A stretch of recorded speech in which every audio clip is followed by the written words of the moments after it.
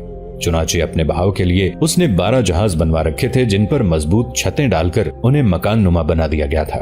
دیواروں میں سوراخ تھے تاکہ اگر دشمن حملہ کرنے کی کوشش کرے تو تیر اندازی کر کے اسے پاس نہ آنے دیا جائے۔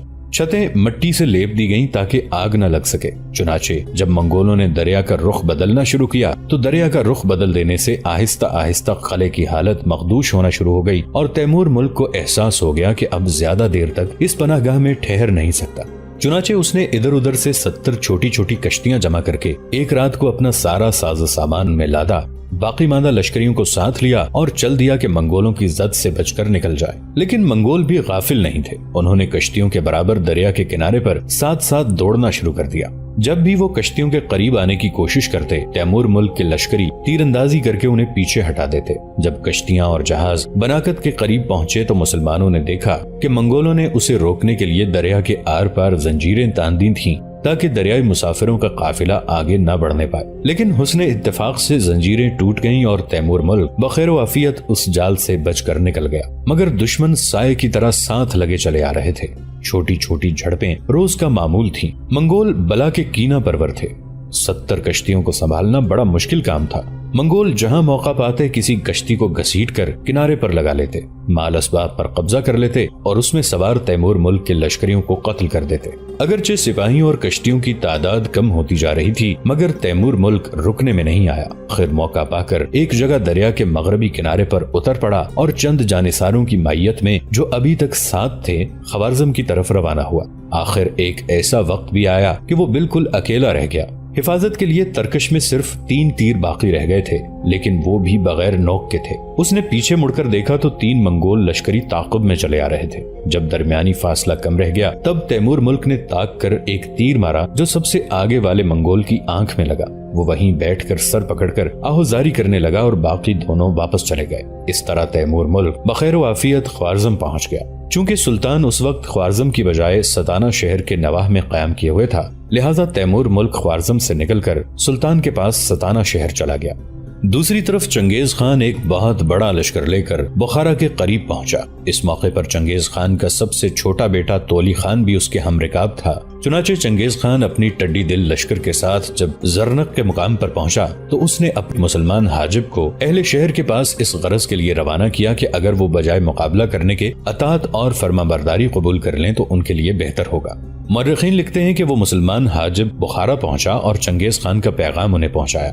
بخارا کے کچھ لوگ اس ذلت کے لیے آمادہ نہ تھے، چنانچہ انہوں نے آپس میں مشورہ کیا کہ سب سے پہلے اس سفیر کو جو ایسا ذلت آمیز پیغام لے کر آیا ہے قتل کر دینا چاہیے۔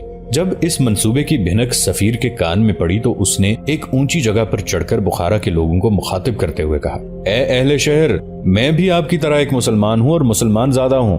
اگر آپ لوگ میری نصیحت پر عمل کرتے ہوئے مقابلے کا ارادہ چھوڑ دیں اور خان اعظم کی اطاعت قبول کر لیں تو میں اس کی طرف سے وعدہ کرتا ہوں کہ آپ سے کوئی تعرض نہیں کیا جائے گا، لیکن اگر آپ لوگ مقابلے پر اتر آئے تو آپ کے اس شہر کو مکمل طور پر تباہ و برباد کر دیا جائے گا۔ اس پر اکابرین شہر نے غور و خوض کے بعد یہ فیصلہ کیا کہ ایک وفد چنگیز خان کی خدمت میں حاضر ہو کر اظہار اطاعت کرے۔ چنانچہ ایسا ہی کیا گیا۔ ایک وفد چنگیز خان کی طرف روانہ ہوا اور جس وقت اسے چنگیز خان کی طرف سے باریابی کا موقع ملا تو چنگیز خان نے ان سے مل کر اظہار خوشنودی کیا۔ حسب معمول بخارا کے تمام نوجوانوں کو چنگیز خان نے اپنے لشکر میں بھرتی کر لیا اور چونکہ اہل شہر کو چنگیز خان نے معافی دے دی تھی اس لیے شہر کا نام فاخل بلیغ یعنی خوش قسمت شہر رکھ دیا گیا تھا، اور چنگیز خان شہر میں داخل ہوئے بغیر ذرا آگے نور کے مقام کی طرف چلا گیا۔ مورخین لکھتے ہیں کہ نور شہر پہنچ کر چنگیز خان نے پڑاؤ کیا۔ یہاں منگولوں نے ایک عجیب و غریب ترکیب استعمال کی۔ نور شہر پہنچ کر انہوں نے شہر کے قرب و جوار میں باغات میں چوری چھپے گھس کر درختوں کا صفایا کرنا شروع کر دیا۔ ان درختوں کی شاخوں اور تنوں سے سیڑھیاں بنائیں اور انہیں گھوڑوں پر لاد کر شہر کو چل دیے۔ دروازوں پر متعین پہرے داروں نے انہیں معمول کی کارروائی سمجھا اور کوئی تعرض نہ کیا۔ جب وہ اندرون شہر قلعے کے اندر پہنچے تو اہل قلعہ کو اس وقت معلوم ہوا کہ صورتحال کیا ہے۔ یہ خبر شہر میں جنگل کی آگ کی طرح پھیل گئی اور لوگ سب کچھ چھوڑ چھاڑ کر قلعے میں گھسے۔ حسب معمول ایک قاصد باشندگان شہر کے پاس اظہار اطاعت کے لیے بھیجا گیا۔ کچھ لوگ اظہار اطاعت کے حق میں تھے اور کچھ اس کے خلاف تھے۔ آخر کار کافی رد و قد کے بعد یہ طے پایا کہ مخاصمت کی بجائے مصالحت بہتر رہے گی۔ چنانچہ اس پر منگول سرداروں نے ان سے اس شرط پر درگزر کرنے کا وعدہ کیا کہ اہل شہر اپنا ضروری ساز و سامان لے کر شہر سے باہر چلے جائیں اور غیر ضروری اشیاء گھروں میں رہنے دیں، کیونکہ رسم کے مطابق ایسے موقع پر لشکر کو خوش رکھنے کے لیے لوٹ مار کرنے کی اجازت دی جانی ضروری ہے۔ دوستو آج کے لیے اتنا ہی۔ اسی کہانی کی اگلی قسط کے ساتھ بہت جلد حاضر ہوں گے۔ نیچے کامنٹ سیکشن میں اپنی رائے کا اظہار ضرور کیجیے گا۔ ہمارے اس چینل کو سبسکرائب کر کے نیچے موجود بیل آئیکن کو بھی ضرور کلک کیجیے گا۔ اگلی ملاقات تک کے لیے ہمارا اور آپ کا اللہ نگہبان۔